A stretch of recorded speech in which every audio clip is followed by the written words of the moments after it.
Sir, perhaps this seat does not belong to you. Adrien Cole looked up. His eyes met those of the flight attendant, Brenda Hale, standing before him with a strained smile and a gaze filled with suspicion. Around them, a few white passengers in expensive suits began to glance over, as if witnessing an odd disruption in a world they believed belonged exclusively to them. Adrien was not wearing a suit. He wore a simple black hoodie, jeans and sneakers that had carried him through countless journeys. On his wrist, the platinum glint of a Patek Philippe watch peeked out, understated and elegant, but no one noticed.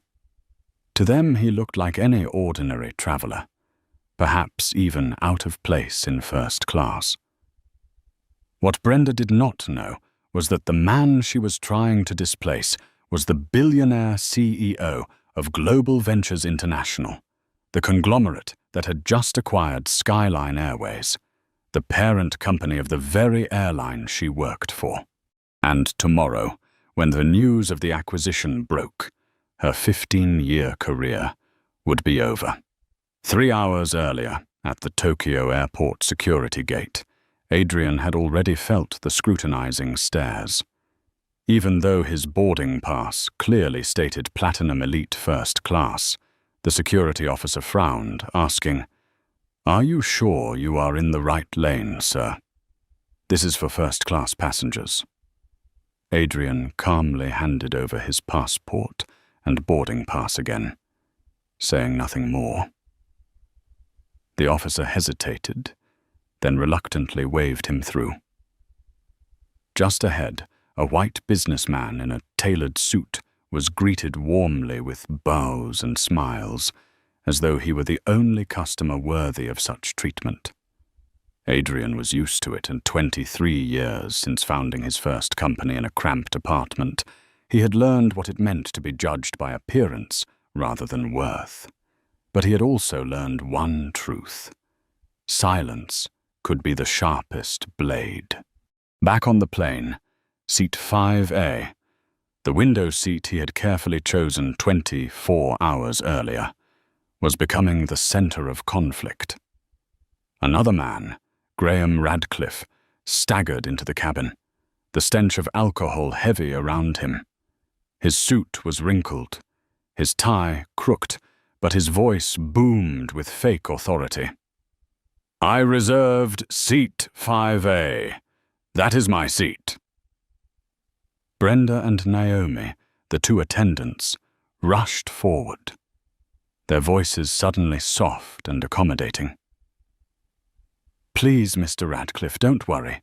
We will sort this out right away." Adrien remained silent, his eyes absorbing every detail.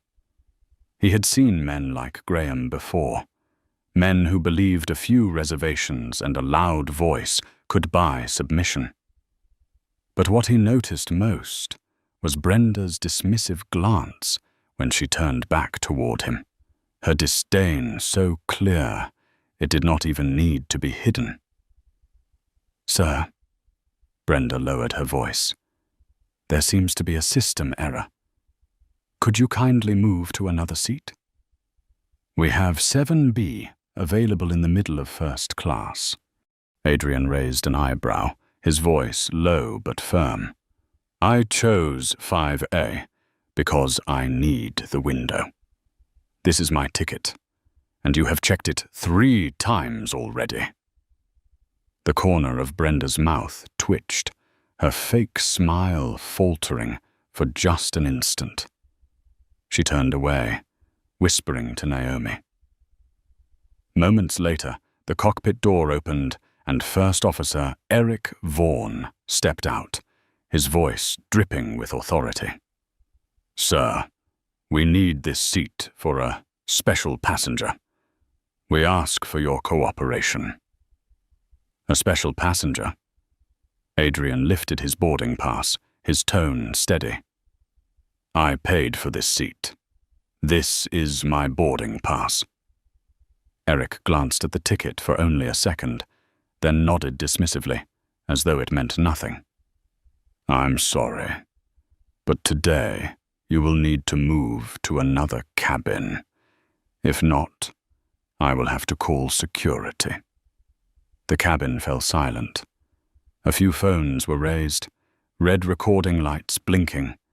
In their eyes, Adrien was just a black man causing trouble, refusing to give up a seat for a so-called valued customer.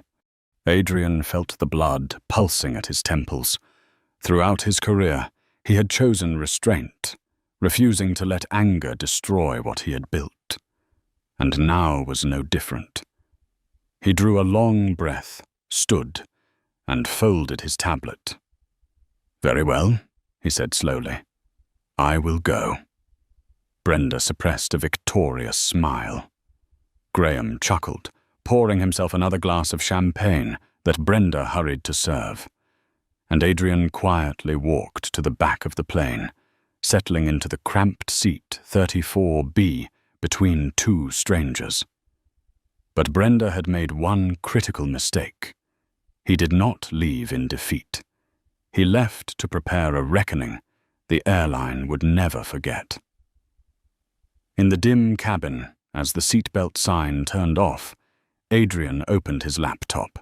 His fingers typed cold, precise words into an encrypted channel. "Initiate Protocol Delta. Severe racial discrimination. Involved personnel. Brenda Hale, Naomi Park, First Officer Eric Vaughan. Prepare legal and security teams at JFK. This will be their final day in aviation." He closed the laptop and leaned back. Somewhere ahead, Graham was savoring his false victory. Brenda and Naomi believed they had preserved the order of first class. They had no idea that the man in the worn hoodie was the new owner of the very skies they were flying through. And with a single press of send, that order would crumble forever. The smell of disinfectant, the squeak of rubber soles against the hospital corridor floor, the labored breathing of his mother, Evelyn Cole, as she pushed a heavy mop across the gleaming tiles. That was the soundscape of Adrien's childhood. Not lullabies, not bedtime stories. Each dawn began with a 10-year-old boy following his mother to the hospital, cleaning offices, sorting medical waste, then rushing back to school before the morning bell rang. Harlem was not a safe place back then. Narrow streets strewn with trash, cheap neon lights, the wail of sirens echoing all night. Every child learned to be tough early. But Adrien was different. His mother taught him that true strength was not in fists or knives hidden in jackets, but in holding on to dignity even when the world tried to grind it away. "Education is the one thing they can never take from you," Evelyn whispered, her eyes burning bright despite the dark circles from sleepless night shifts. Adrien believed her. Believed so much that he accepted falling asleep in class after working 3 odd jobs, delivering newspapers at dawn, washing dishes in the afternoon, mopping the gym floor at night. Every dollar saved went to help his mother pay the utility bills. At 18, Adrien held in his hands an acceptance letter from Columbia University with a full scholarship. Neighbors were shocked, friends stunned.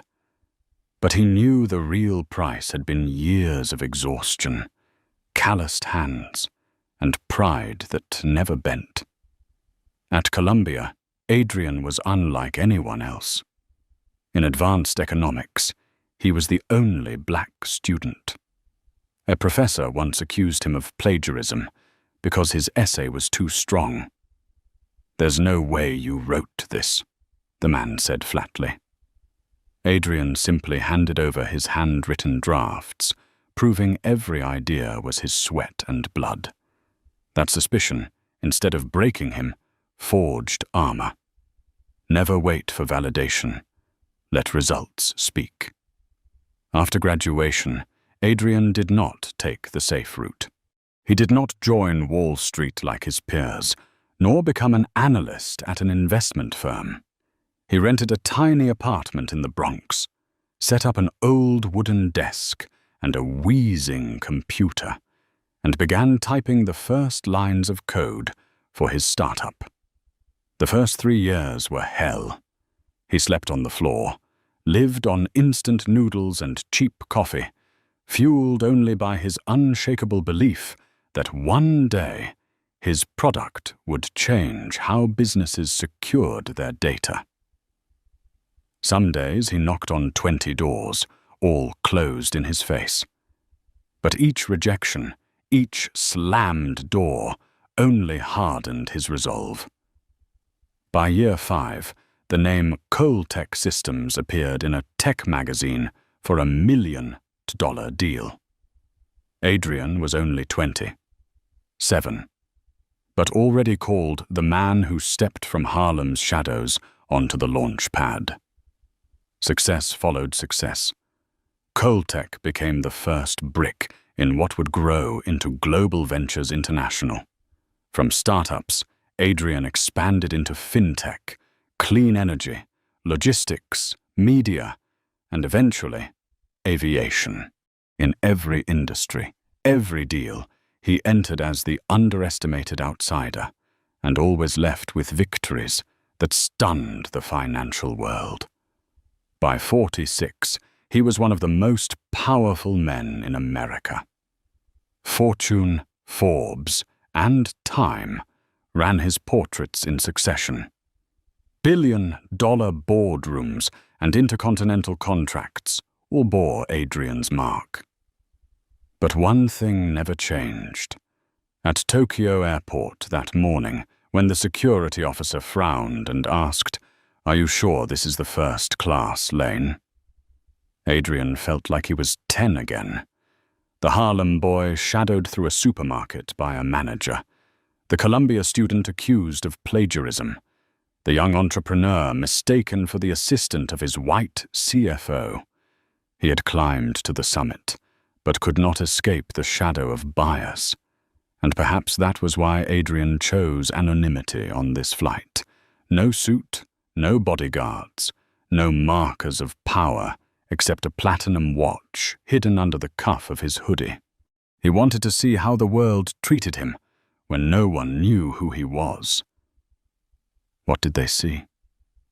An ordinary man. Someone out of place in first class.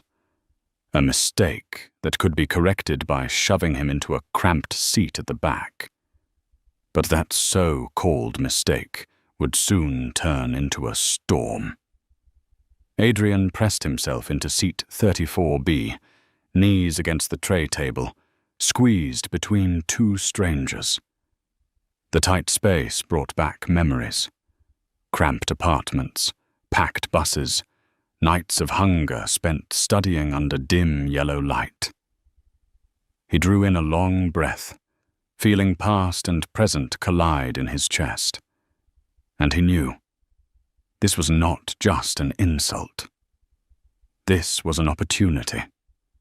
An opportunity to prove that human dignity is not a privilege for those with a first-class ticket, but a birthright no one can strip away. Adrien smiled, a cold, steady smile.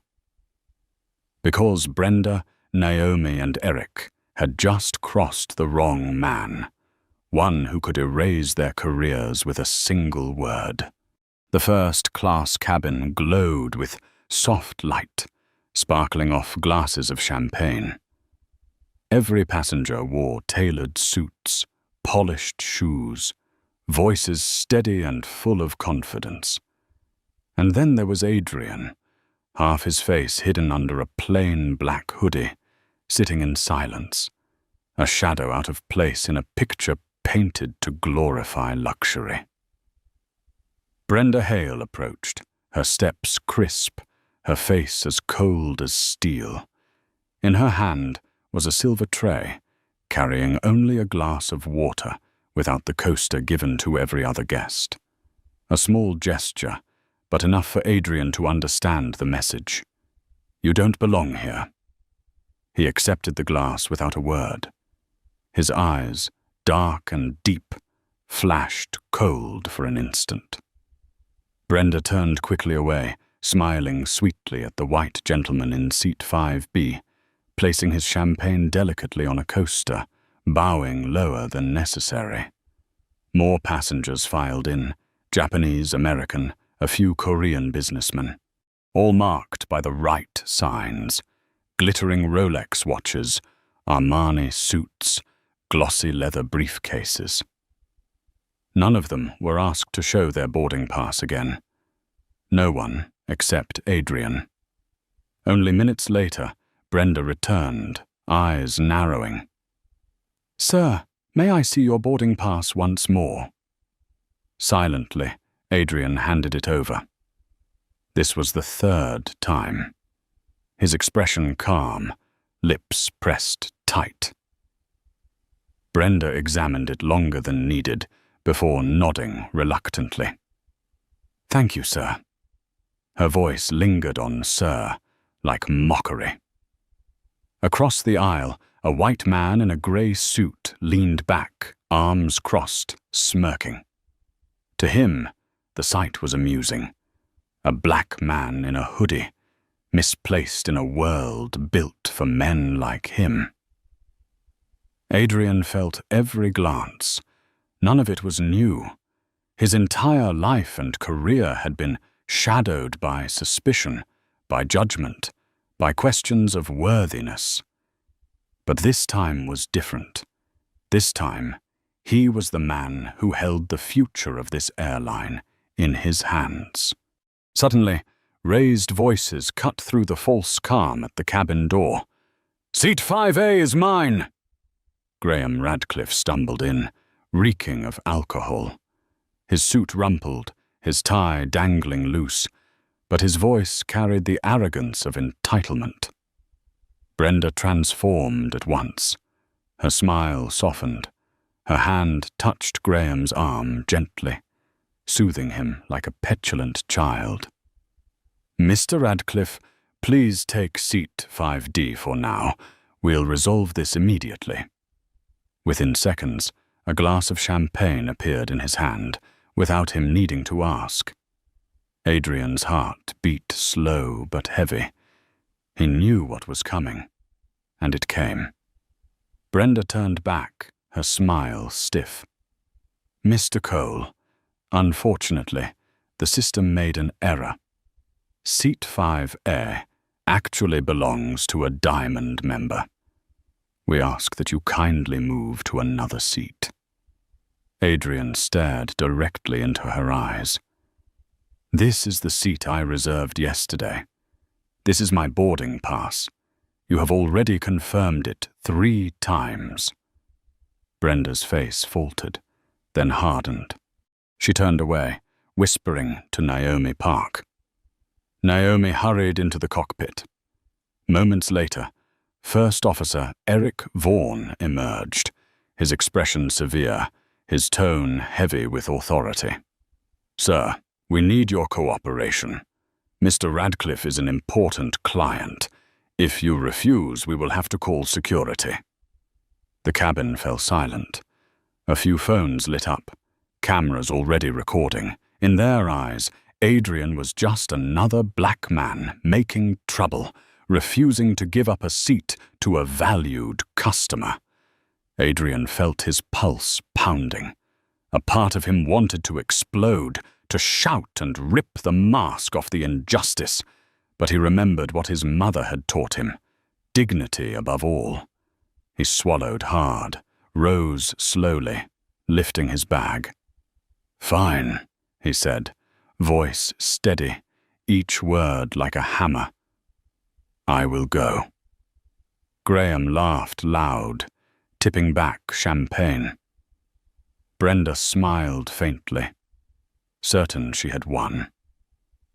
Adrien walked in silence, past business class, past curious stares, down to seat 34B in economy. No room to stretch. knees pressed against the seat in front. The smell of food mixed with the muffled music leaking from a boy's headphones beside him. He sat there, silent, eyes dark. But inside, a storm raged. When Brenda pushed the drinks cart through economy, she spotted him. Her face tightened, then quickly reshaped into a mechanical smile. "What would you like to drink?" "Water." The cold glass tipped, spilling across his thigh. "Oh, sorry." Her voice hollow, a tissue tossed carelessly. Adrien dabbed the wet fabric slowly, still silent.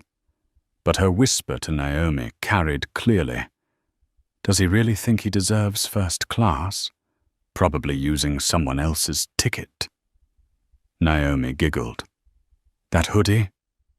No way he could afford it.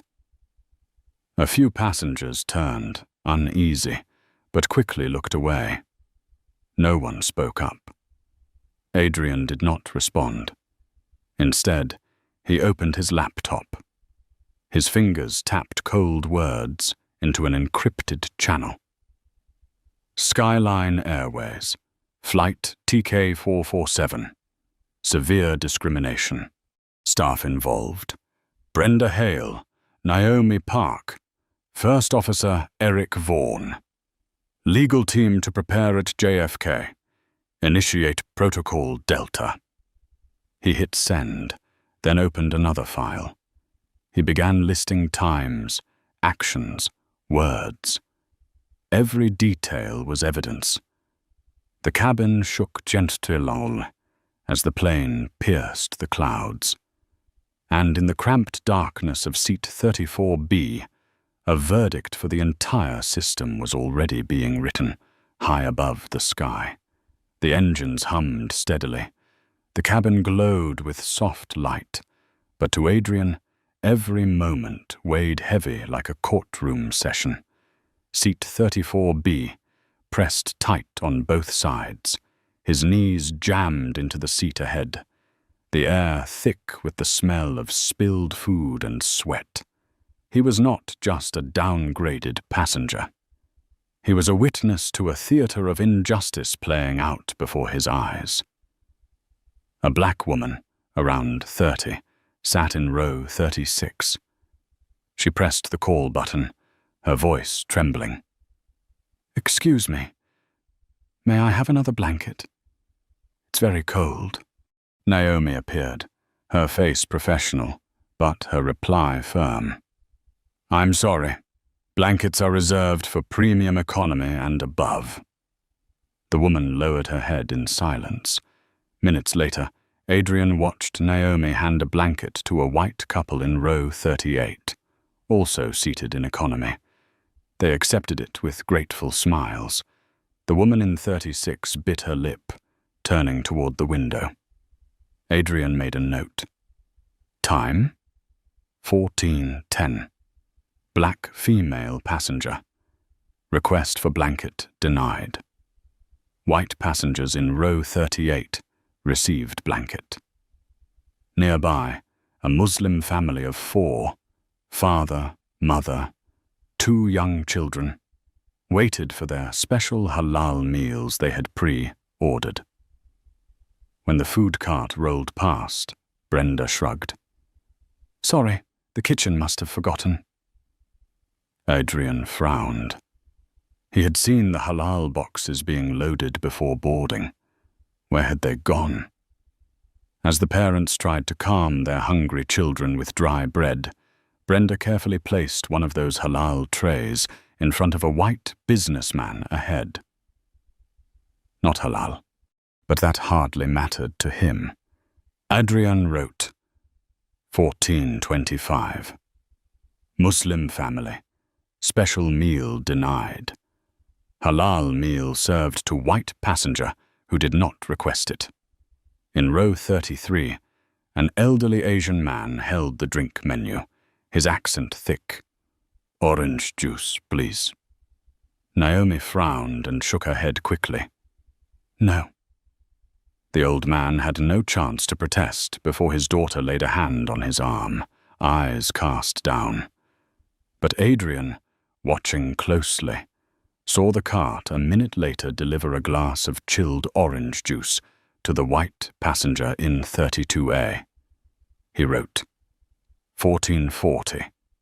Elderly Asian male. Orange juice request denied. 1 minute later, orange juice given to white passenger. Adrien sighed, a wave of familiar anger rising. Each incident was a shard, fitting together into a picture. This was not error. This was a system. Silent, entrenched, toxic. When Brenda and Naomi dismissed him as just a troublesome man in a hoodie, they did not realize that every move, every word, was being recorded into the report Adrien was building, a report that would bury their careers. The plane jolted softly. Outside the window, clouds stretched like endless cotton. Inside, the air was suffocating. Adrien quietly connected to the Wi-Fi through an encrypted corporate account, opening a private channel. A message arrived from Victor Reyes, his chief of staff. Signal received. Legal team assembled. Preparing supplemental data. Adrien typed back. Focus on records of Brenda Hale, Naomi Park, First Officer Eric Vaughan. Pull every complaint from the past 5 years. Prepare immediate termination plan and public disclosure. His phone buzzed again. Understood. Security and lawyers ready at JFK Gate. This will be a full strike. Adrien pressed his lips together. Memories surged. He recalled being 10, trailed through a supermarket with his mother by a guard who assumed theft because they were poor and black. He remembered Columbia when a professor asked if he was in the wrong class after his top scores. He remembered early boardrooms where investors spoke only to his white CFO, assuming Adrien was the assistant. They believed their power was absolute. But tonight, at 30,000 feet, the balance was shifting. Naomi walked past, her eyes narrowing at the glow of his laptop. She strained to read the encrypted lines. Adrien snapped the computer shut, but her suspicion was clear. She pulled Brenda into the galley, whispering. Both glanced back at him, their stares sharp, wary, like guards who had realized the prisoner was hiding a weapon. Adrien knew he had been marked as a problem passenger, but they did not understand. He was not filing a complaint for a few thousand miles in compensation. He was writing an indictment, not just for them, but for the entire system. The intercom crackled. We are halfway through our journey. Please sit back and relax. In the cabin, polite smiles passed back and forth. But beneath the surface, Adrien saw the cracks. A service model built on selective treatment, indulging some, dismissing others. A performance held together by false smiles and enforced silence. He typed the final line of his interim report. Preliminary conclusion: systemic discrimination, denial of basic service, selective favoritism, explicit racial bias. Full video evidence and witnesses attached. Recommend immediate deployment of Protocol Delta. Adrien lifted his eyes. Ahead, Graham Radcliffe laughed loudly, raising his 6th glass of champagne. Brenda bowed lower as she refilled his drink, her gaze soft in contrast to the chill she reserved for Adrien. Eric Vaughan passed by, glancing at row 34B with a flash of mocking smirk. Adrien did not respond. He closed his eyes, inhaling deeply. In the cramped cabin, the man in the worn hoodie appeared to sit in silent defeat. But only he knew. He was drafting an indictment powerful enough to shake the foundation of an empire. Tomorrow, when the plane touched down in New York, the balance of power would shift. In the cramped economy cabin, the glow of Adrien's laptop cast a cold light across his face. Outside, the night sky stretched endlessly. Inside, files began to unfold. Fragments of evidence Skyline Airways had long buried. Adrien keyed in 3 layers of access codes, then pressed his fingertip to the sensor. Numbers cascaded across the screen as the airline's internal records opened one after another. He was the new owner, though few inside the company knew it. The acquisition had been kept secret, reserved for moments exactly like this. And now he was ready. The first file, Brenda Hale, senior flight attendant, 15 years in the industry, a model employee on paper. But scrolling down, Adrien found 4 official complaints filed within the past year. 3 came from passengers of color, reporting Brenda as rude, dismissive, or outright refusing basic service. The results of each investigation: insufficient evidence, case closed. Adrien struck the enter key hard, blood pounding in his temples. In that instant, he saw his mother again, exhausted from scrubbing hospital floors, only to be ordered around by a white nurse with disdain. The same cycle of contempt, repeating across generations. The second file, Eric Vaughan, first officer. 8 years of experience, yet littered with red marks of warning. 2 disciplinary actions for unprofessional conduct with passengers. Adrien opened the details. Both cases involved first-class customers who were minorities. In each, Eric had failed to verify tickets properly and instead called security to remove the passengers to lower cabins. The matters had been noted, but the punishment was nothing more than a verbal warning. Adrien let out a short, bitter laugh. He had spent decades proving his worth, while men like Eric kept rising with nothing more than a slap on the wrist. The third file, Naomi Park, flight attendant. Fewer direct complaints, but a pattern surfaced. She consistently worked alongside Brenda and Eric. Their names appeared together again and again on high-value international routes. A preferred unit, deliberately grouped. Adrien's eyes narrowed. He dug deeper into the system. A hidden file appeared, labeled Preferred Clients, Internal Use Only. His jaw tightened. This was no official policy. It was a secret list. The VIP list. Hundreds of names. 90% white men, mostly CEOs, politicians, and major investors.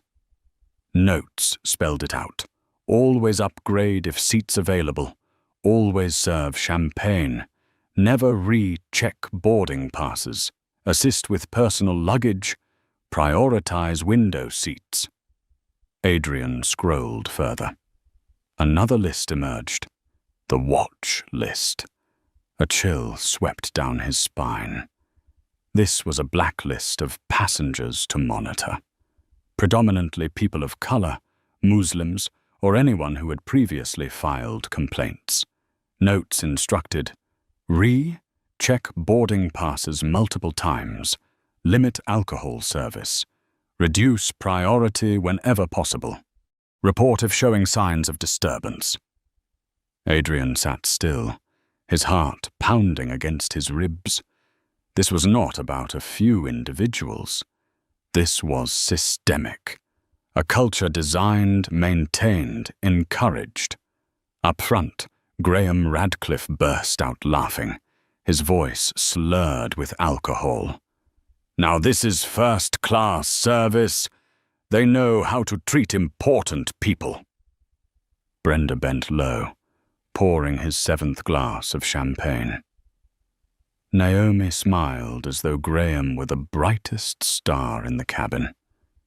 Eric stood nearby, casting a glance toward Adrien, then whispered, "Men like him always cause trouble. We should document everything, in case he files a complaint." Adrien heard every word. He smiled, a thin, icy smile, because they were writing their own indictment. He opened his secure line to Victor Reyes. Confirmed. Existence of VIP and watch lists. Run analysis across the last 5 years. Pull demographic data. Compare upgrade rates, complaints and compensation levels. Prepare class action filing if necessary. The reply came like thunder. Understood. Legal and PR teams waiting at JFK. Phase 2 ready. Adrien leaned back, closing his eyes for a moment. In his mind, the images returned. A boy in Harlem trailed by a supermarket guard, his mother scrubbing floors, the skeptical professor, the investor's mocking grin. All of it pressed down on him like weight on his chest. But this time, he would not just endure. This time, he would dismantle the system itself. Behind him, a white passenger muttered under his breath as Brenda snapped at the Muslim family. Probably just those people being difficult again. Adrien opened his eyes, glancing briefly back. The man averted his gaze, pretending not to see. Adrien realized, in this system, there were not only perpetrators.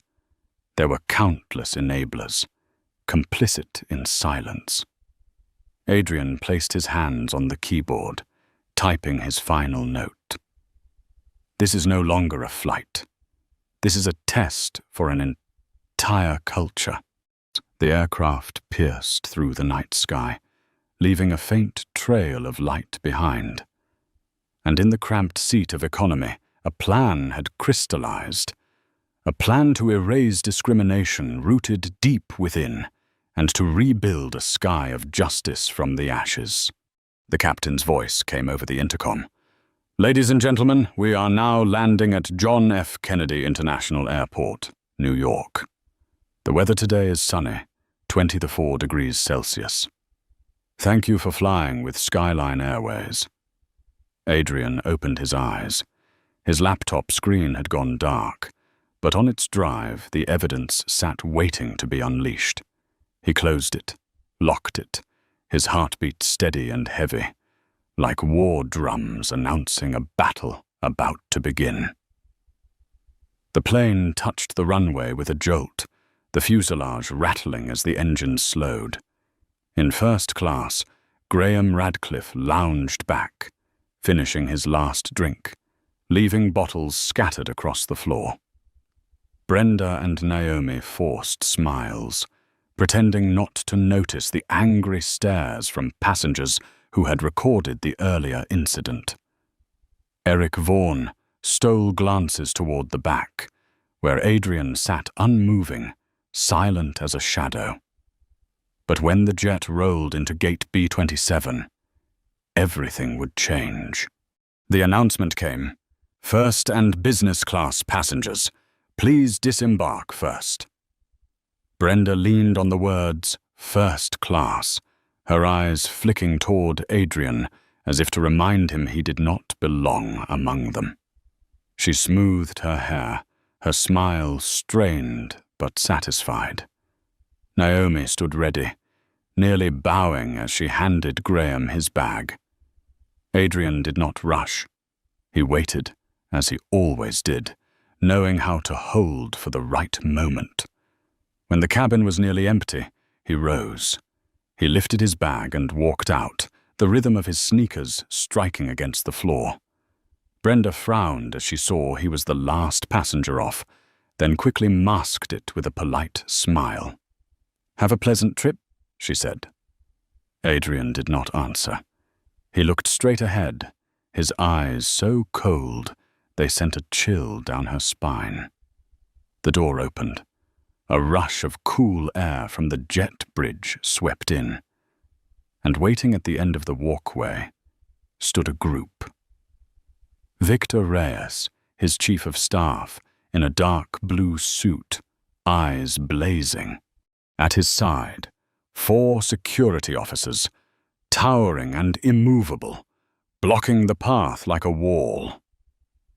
Further back stood a delegation of Skyline executives, led by Leonard Briggs, the current CEO of Skyline Airways. His face was pale, sweat on his brow, his smile a fragile mask. Brenda, Naomi, and Eric followed out of the cabin, but froze at the sight. The air thickened. They did not yet understand, but their instincts screamed. This was no routine procedure. Victor's voice rang out. "Ms. Hale, Ms. Park, Mr. Vaughan, please stop." Brenda blinked in confusion, then forced her professional smile. "Is there a problem? We have another assignment after this flight." Victor did not reply. He tilted his head to the side. From behind him, Adrien stepped forward. The moment froze. Brenda's face drained of color. Naomi's eyes widened. Eric stiffened like a man struck. Adrien pulled back his hood, revealing the face they had seen in magazines, on financial broadcasts, in billion-dollar headlines. Adrien Cole. Brenda gasped, her body betraying fear, though she tried to steady her voice. Mr. Cole, I didn't know you were on this flight." Adrien's gaze bore into her. "Exactly. And that is the problem." Leonard Briggs scrambled forward, his voice trembling. "Mr. Cole, let me explain. This was surely a misunderstanding, an unfortunate incident." Adrien arched a brow. "A misunderstanding? You call humiliating a passenger, stripping them of their rightful seat, catering to a drunk and openly discriminating, a misunderstanding?" The air grew heavy, pressing down on everyone. Travelers near Gate B27 gathered, raising their phones, cameras blinking red. Brenda licked her lips, blurting out, "If we had known who you were, we never—" "Exactly," Adrien cut her off, his voice sharp as ice. "That is the root of the disease. You show respect only when you recognize power, status, or fame. But what about those without names or titles? They are dismissed, denied, humiliated. You forget your job is not to serve classes, but to serve people." Naomi dropped her gaze, her hands trembling. Eric tried to salvage authority, but his voice shook. "We were only following company policy." Adrien's eyes snapped to Leonard Briggs. "There is no policy that permits removing a paying passenger from their rightful seat to give it away. This is not a mistake. This is proof of a toxic culture ingrained in your system." Victor handed Adrien a tablet. He glanced at it, then turned the screen outward. On display, the replicated VIP list and watch list. Names glaring, annotations dripping with bias. Murmurs rippled through the crowd. Brenda covered her mouth. Naomi broke into sobs. Eric stepped back in shock. Leonard Briggs wiped sweat from his brow, stammering, "Cole, I had no knowledge." "You are the CEO," Adrien said, each word like a blade. "And ignorance is not a defense. Effective immediately, you are suspended from all duties pending investigation." Brenda pleaded desperately. "Mr. Cole, please give us another chance." Adrien raised his hand. You already had chances. Every passenger you dismissed was a chance wasted. And today, I am taking them all back. He turned to Victor. Begin phase 2. The 4 security officers stepped forward, seizing the crew's badges.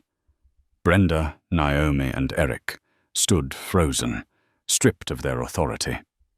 Leonard Briggs sagged in place, realizing his career was crumbling like soot under waves. Adrien inhaled deeply. In his mind, he did not just hear the echoes of one ruined flight. He heard the collapse of an entire rotten system. At gate B27, under the gaze of hundreds of eyes and flashing cameras, a new story had begun. The story of a CEO, once underestimated, now rising to expose the false sky above them all.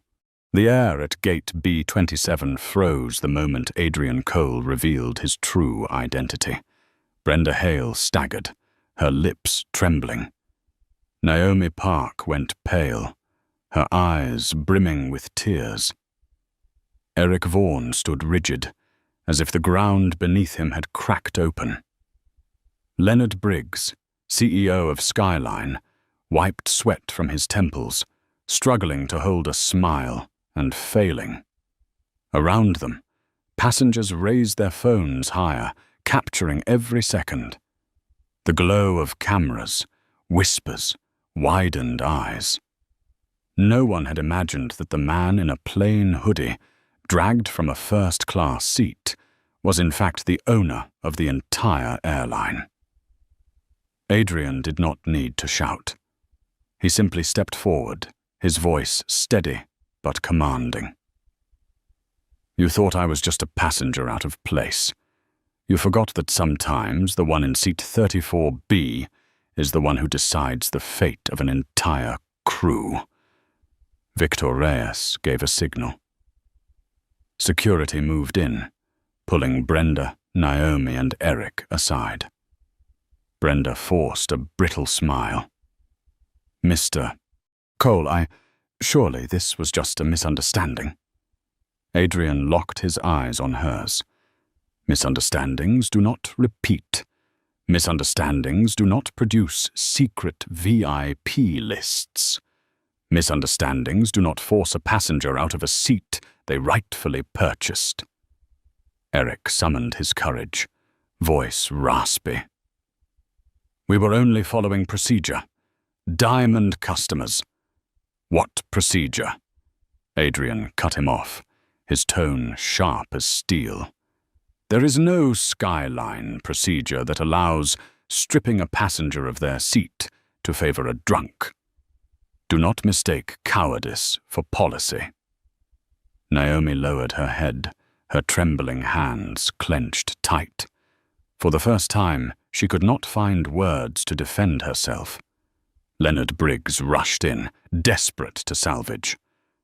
Mr. Cole, please believe me, I had no knowledge. This was individual misconduct, not a reflection of Skyline. Adrien let out a cold laugh. No knowledge? You are the CEO. Then answer me. Do you know upgrade rates for black passengers are 40% lower? Do you know complaints from minority customers are dismissed almost universally? Do you know these 3 employees accumulated repeated allegations buried in a drawer marked insufficient evidence? If you did not know, you failed. If you did, you were complicit. Both are unacceptable. The air thickened, each word striking like a hammer. From the distance came a staggering figure. Graham Radcliffe, still reeking of alcohol, pushed his way forward, waving his arms. Come now, what's all this fuss? This is the best crew I've ever had. They know how to treat valuable customers. I'm living proof. Brenda shut her eyes, silently cursing Graham for arriving at the worst possible moment. Naomi shook her head in despair. Eric gripped his bag strap tight. Adrien's eyes darkened as he faced Graham. "Mr. Radcliffe, do you remember? Seat 5A today was never yours. It was mine, and you took it as if it were your birthright." Graham scoffed, waving him off. "Men like me deserve it. Men like you." His words broke off as the hall erupted in outrage. Several black passengers stepped forward in protest. Cameras swiveled to Graham, recording every syllable. He realized too late he had just ended his own reputation before the world. Adrien inhaled deeply, then turned, addressing all Skyline staff before him. "This is not a debate. This is judgment. And this judgment is not for a few of you. It is for an entire culture that has rotted." Victor opened a case and pulled out a thick stack of papers. "This is the internal report from the past 3 months. 200 incidents of discrimination. 27 complaints buried.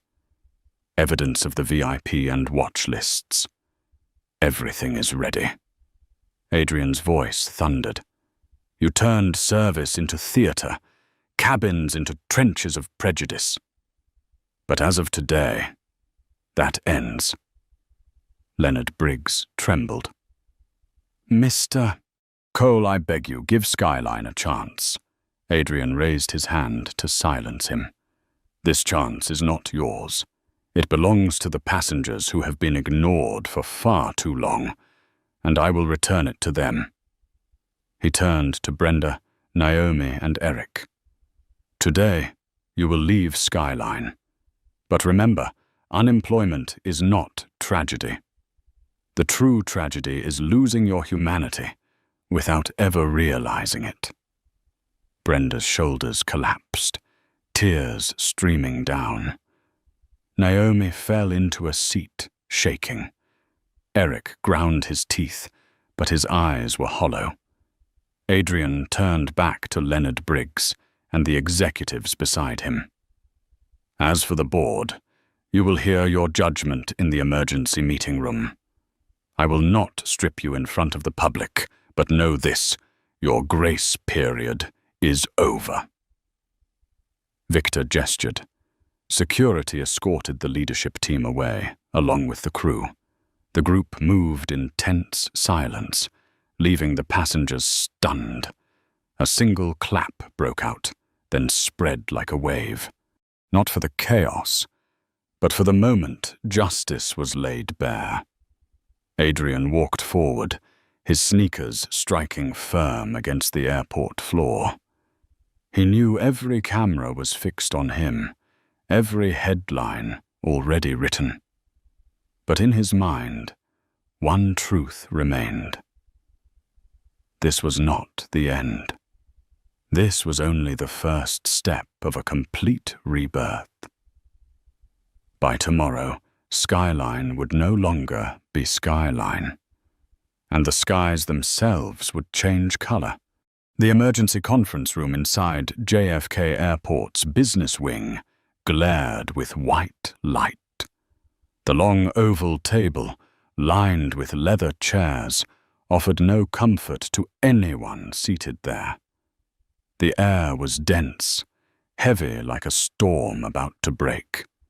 At the head of the table, Adrien Cole sat upright, his face cold as marble. To his right was Victor Reyes, his chief of staff, a thick dossier stacked before him. Across the table sat Leonard Briggs, CEO of Skyline Airways, alongside 2 senior executives, Patricia Alvarez, the COO, and Daniel Richardson, head of customer experience. They looked like school children dragged to the front of a classroom, fingers interlaced, eyes darting nervously. At the far end, Brenda Hale, Naomi Park, and First Officer Eric Vaughan sat stiff and silent. Naomi's trembling was obvious. Brenda forced a professional smile, but her lips were bloodless. Eric puffed his shoulders in a show of defiance, though his eyes betrayed unease. Adrien began, his voice calm, each word sharp as a blade. Today, a passenger was publicly humiliated, stripped of a first-class seat, and pushed down into economy, while a drunk was indulged like a king. That passenger was me, the CEO of the parent company that owns Skyline. Audible gasps filled the room. Leonard Briggs leaned forward, sweating. Mr. Cole, I sincerely apologize. I never, Adrien cut him off, voice rising, hard as steel. This is not about me. This is about the nameless, powerless passengers who endured the same treatment. And worse, this was not an accident. This was a system. Victor placed a tablet on the table, swiping the screen, projecting onto the wall, the VIP list and the watch list. Silence engulfed the room. Names lit up, annotations of favoritism and prejudice laid bare. Daniel Richardson's breath came short. I had no idea this file existed. Dear God! Adrien slammed his palm against the table, the sound ricocheting. You should have known. You should have... That was your job. He turned his gaze to Brenda, Naomi, Eric. You thought you were simply doing your jobs. But every sneer, every dismissive gesture, every decision to push a passenger to the back was a blade cutting at human dignity. And today, you will answer for it. Victor gave the signal. Security entered, delivering sealed envelopes. Brenda Hale, Naomi Park, Eric Vaughan. Your employment is terminated immediately.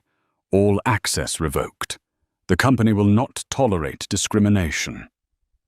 Naomi burst into sobs. I was only following orders. I don't want to lose my job. Adrien looked at her, his eyes not angry now, but heavy with sorrow. Silence in the face of injustice is guilt of its own. If you truly want to change, perhaps you will find a second chance elsewhere. But here, the game is over. Brenda tried to cling on. Mr. Cole, if I had known you were, Adrien struck back. Exactly. You only care if you know who the customer is. That disease is what must be cut out. Leonard Briggs interjected desperately. Mr. Cole, I assure you again, I never directed this. I had no knowledge. Adrien pivoted, eyes slicing into him. And that is your greatest failure. A CEO unaware of the rot in his own company's culture is worse than the perpetrators. From this moment, you are suspended, pending full investigation. Leonard's face drained of all color. Patricia and Daniel bowed their heads in silence. Victor spoke again. In the last 3 months, our audit team documented 200 similar incidents. From denied special meals to forced seat changes, all rooted in the same pattern of bias. We have the data, the videos, the witness accounts. It is indisputable. The room was still, broken only by the scratching of pens on paper. Adrien rose, his voice filling the chamber. Today is not just the end of a few individuals. Today, Skyline Airways is forced to stare into a mirror that shows a face twisted and poisoned. And I, as its owner, will begin the surgery. He locked eyes with each of them, delivering the words like hammer strikes. No more VIP list, no more watch list, no more discrimination. Every passenger, in a suit or a hoodie, black or white, deserves equal respect. From today, this is not a slogan. It is an order. Brenda buried her face in her hands, sobbing. Eric sat frozen, pale as ash. Naomi trembled, but a glimmer of something, remorse too late, flickered in her eyes. Leonard gasped for breath, gripping his chair, knowing his power had evaporated. Adrien drew a steady breath, his tone dropping but no less firm. You thought you humiliated me when you pulled me from seat 5A. In truth, you gave me the chance to prove that real power is not in champagne flutes or boarding passes. It lies in the ability to change an entire system. And I will. He nodded at Victor. Security moved forward, escorting Brenda, Naomi, and Eric from the room. Leonard, too, was led out, his face hollow. When the door closed, Adrien looked around at the silence that remained. He knew this was only the beginning. An old era had collapsed. A new era was being born. 1 week after the historic confrontation at Gate B27, every employee of Skyline Airways was summoned to the Grand Hall of the New York headquarters. More than 1,000 people filled the seats: pilots, flight attendants, engineers, ground staff, and middle managers. The atmosphere was unusual, a mix of curiosity and tension. On stage, the Skyline logo hung high, but was dimmed by the lights. Next to it, a new symbol shone brightly: Global Ventures International. Workers whispered, speculating. Then, when the backstage door opened, the noise subsided. Adrien Cole stepped out. No flashy suit, no polished tie. Just a plain white shirt, sleeves rolled up, posture tall and firm. He did not need attire to command authority. His very presence was enough to silence the hall. Good morning. His voice was deep, steady, yet resounding. I am Adrien Cole. If you do not already know, Global Ventures International completed the acquisition of Skyline Airways 3 months ago. I am the new owner of this airline. A wave of murmurs rippled across the crowd. Many employees were shocked. Some exchanged uneasy glances. Adrien raised his hand, and silence fell again. I will tell you a story, he said slowly. 1 week ago, on a flight from Tokyo to New York, a passenger was forced out of his first-class seat, despite paying in full. Pushed down into a cramped economy row, served with contempt and mockery, stripped of his dignity because of how he looked. That passenger was me. A stir swept the hall. Many faces froze in disbelief. Some lowered their eyes in shame. Adrien drew a deep breath, his voice growing stronger. But I do not tell this for sympathy. I tell it to expose a truth.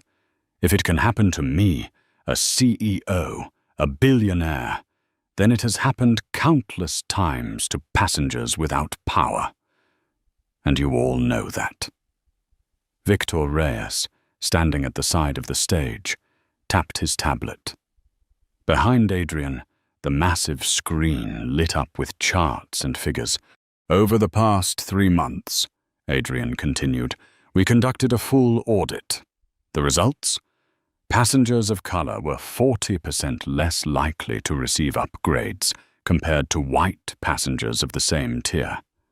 Complaints from minority passengers were resolved only 32% of the time, while for white passengers, the rate was 85%, and worse, we uncovered a secret VIP list and a watch list, where passengers were categorized by skin color, religion, and appearance. A shockwave rippled through the hall.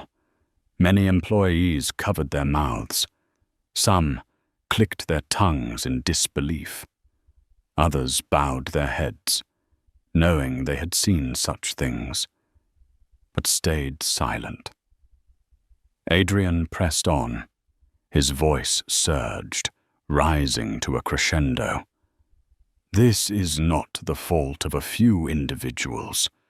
This is a system, a culture that coddled some while trampling others, a culture that drove Skline Airways into disgrace. And as of today, it ends. He lifted his hand. The screen shifted to a bold title: Project Phoenix, Rebirth from the Ashes. We will rewrite every standard. No more VIP list, no more watch list. Every passenger will be treated equally. We will establish a passenger bill of rights, posted on every aircraft, at every gate, for all to see and to remind us every single day. He paused, scanning the hall, his voice dropping into a vow. From today, flight attendants will no longer be judged only by the satisfaction of first-class passengers. We will measure consistency in serving everyone, no matter who they are. To ensure this, we will deploy random inspections, mystery passengers from every background, and the data will be public. Nothing hidden. Behind him, the screen displayed mandatory bias recognition training, service process monitoring by cameras, and anonymous reporting systems.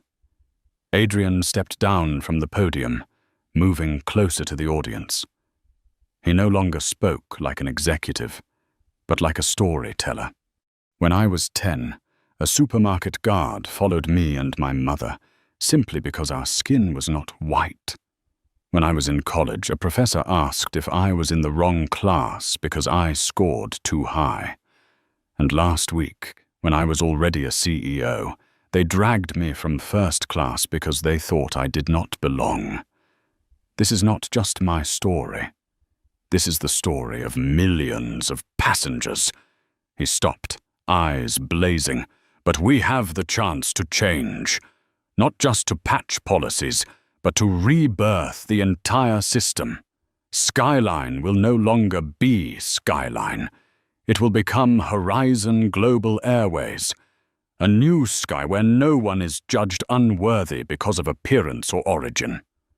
The hall fell silent for a few seconds, then scattered applause began, swelling into a thunderous wave. Many flight attendants wiped tears. Some ground staff nodded, eyes bright as if a weight had been lifted. Adrien raised his hand to quiet them. He knew applause was easy, change was hard. I will not promise this road will be smooth. There will be resistance. There will be doubt. But I promise this. Anyone who chooses to stand with me will help write the next chapter of aviation history. In that moment, the hall was no longer just a workplace. It became the birthplace of a collective vow. And at its center, Adrien Cole. Once humiliated for wearing a hoodie on a flight, now stood like a flame, burning away an old culture to open a new sky. 6 months had passed since Skyline Airways was shaken to its core. 6 months since the confrontation at Gate B27 had turned an entire airline into a public courtroom. And now, a new chapter was beginning. Departure. Gate B27 at JFK, late afternoon. Unlike the weary image of the past, the area was packed with reporters, passengers and staff in new silver, blue uniforms, the logo of Horizon Global Airways glowing bright. The press buzzed, cameras flashing toward a massive banner. Inaugural flight, Horizon Global. Beside it, a wide red ribbon stretched across. The host announced the event, raised a pair of golden scissors, and cut. Cheers erupted. The ribbon fell, and the hall thundered with applause. In the crowd, Adrien Cole wore only a grey jacket and plain jeans. No one realized that the tall man in the hoodie, standing quietly in the shadows, was the very one who had ignited this revolution. He wanted only to observe, without the flash of cameras. When boarding began, Adrien approached the counter. The agent bowed slightly, her voice steady and warm, just as it had been with every passenger before him. "Good evening, sir. May I please see your ticket and ID?" He handed them over. She checked carefully, then offered a genuine smile, not forced. "Thank you, Mr. Cole. Your seat is 5A. Have a wonderful flight." A small difference, but a clear one. Service that was consistent, equal, without exaggerated deference, without hidden contempt. Adrien nodded, stepped into the jet bridge, and felt a strange sensation rising within him, as if he had crossed into a new world. Inside the first-class cabin, the atmosphere was different. The crew was diverse, in matching uniforms, their smiles sincere. A young male attendant, Michael Torres, approached. "Welcome to Horizon, Mr. Cole. I'm Michael. Would you like something to drink before takeoff?" "Water, please." The glass was placed neatly on a coaster, exactly as it was for every other passenger. No more, no less. Adrien touched the rim lightly, a simple gesture, but it carried the memory of the day when cold water had been spilled on his lap. Today, there was no mockery, no disdain, only respect. Across the aisle, a young black boy of about 9 fumbled with a small backpack covered in airplane stickers. Around his neck hung a tag that read, "Unaccompanied minor." His face shone with excitement, wide eyes following the attendant guiding him to his seat. Adrien smiled. The sight was a reflection of himself 36 years ago, standing at a Harlem window, dreaming of planes. Now that boy was settling into seat 5B, right beside him. "First time in first class?" Adrien asked, leaning over. "Yes, sir." The boy nodded eagerly. "I'm flying to Tokyo to visit my grandmother. She's sick, but this is my first time here. I thought they'd tell me.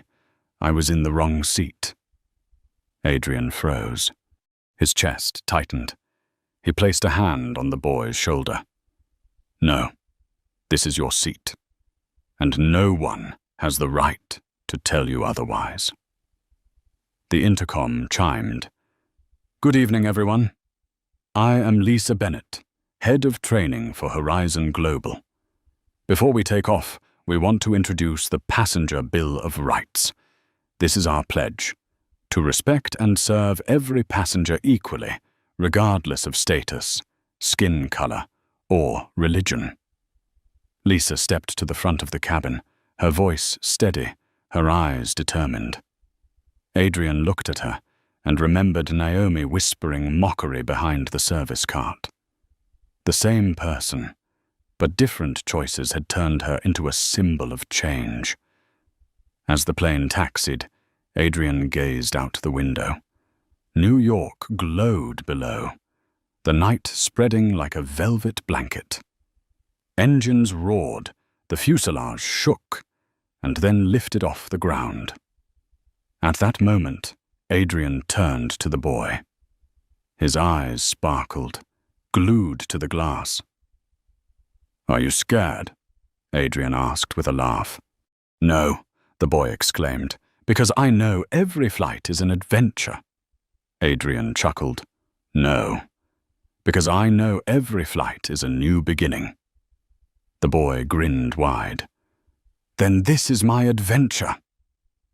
In the dim cabin light, Adrien closed his eyes. 6 months earlier, he had been dragged from this very seat, treated as if he did not belong.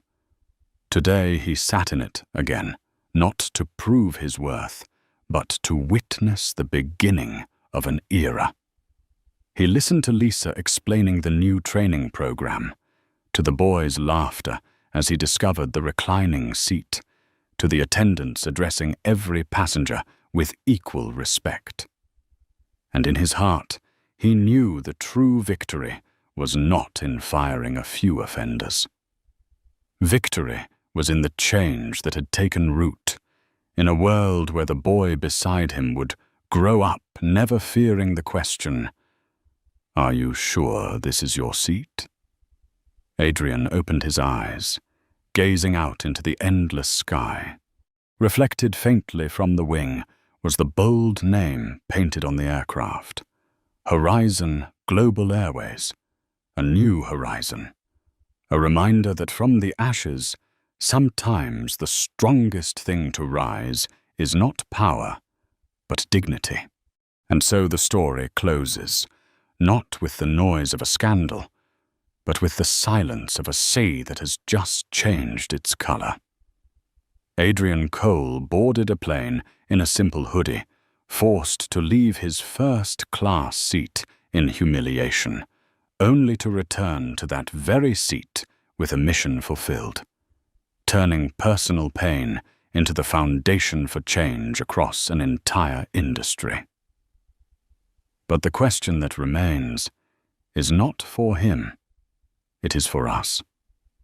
If one day you are dismissed, pushed aside because of how you look or where you come from, will you bow your head in silence? Or will you rise and turn that moment into a flame of change? If this story has touched you, press like to spread the message, share so others can see it, and do not forget to subscribe so you will not miss the journeys to come, where justice is not confined to books, but written into everyday life by those who dare to stand and say, "Enough."